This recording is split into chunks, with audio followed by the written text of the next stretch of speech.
Hello दोस्तों, कैसे हैं? हम बता रहे हैं आपको डिमॉन्स्ट्रेटिव एडजेक्टिव के रूल्स, ठीक है ना? तो आइए फटाफट उसको समाप्त करते हैं। डिमॉन्स्ट्रेटिव एडजेक्टिव के क्या रूल हैं? अगर डिमॉन्स्ट्रेटिव एडजेक्टिव बात करें तो दिस, दैट, दीज, दो यही डिमॉन्स्ट्रेटिव एडजेक्टिव है और यह इसके बाद नाउन आता है कि एडजेक्टिव क्या होता है, नाउन के पहले ही आता है। तो देखिए इसके रूल क्या हैं? रूल यही है कि दिस हो गया एक और एक हो गया दैट, इसके बाद हमेशा सिंगुलर नाउन आता है। कैसा नाउन आता है? सिंगुलर नाउन आता है। और उसकी अगर दोनों की और बात किया जाए, दो कौन कौन बच गए? एक तो बच गया दीज, एक तो क्या बच गया? दीज बच गया। एक तो क्या बच गया? दोज बच गया। इनके बाद हमेशा क्या आता है? प्लूरल नाउन आता है। कैसा नाउन आता है?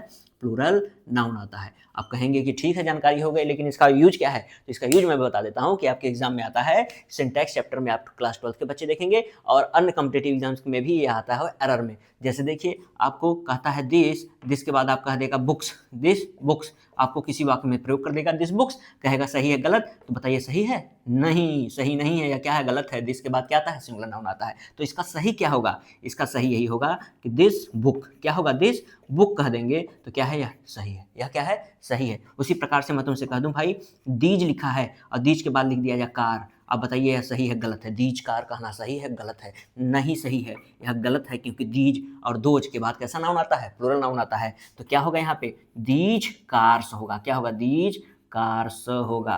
ध्यान दीजिए, मैं एडजेक्टिव की बात किया हूँ, डिमॉन्स्ट्रेटिव प्रोनाउन की बात नहीं कर रहा हूँ, ठीक है? आप यहाँ पर देखिए, यह और यह दोनों एग्जाम्पल आप समझ पाए होंगे। तो यहाँ पे दीज का हो गया, यहाँ दिस का हो गया। तो दैट का और दोज का भी तो ऐसे ही होता है। यह मत समझिएगा कि दैट दोज अलग है। जैसे मैं कह दूं कि दैट बुक, वह किताब, तो यहाँ पे दैट बुक कहना सही है, लेकिन दैट बुक्स कहना क्या हो जाएगा? गलत हो जाएगा। उसी प्रकार मैं दोज कह दूं कि दोज बुक, तो गलत होगा कहना। दोज बुक्स कहना क्या होगा? सही होगा, ठीक है?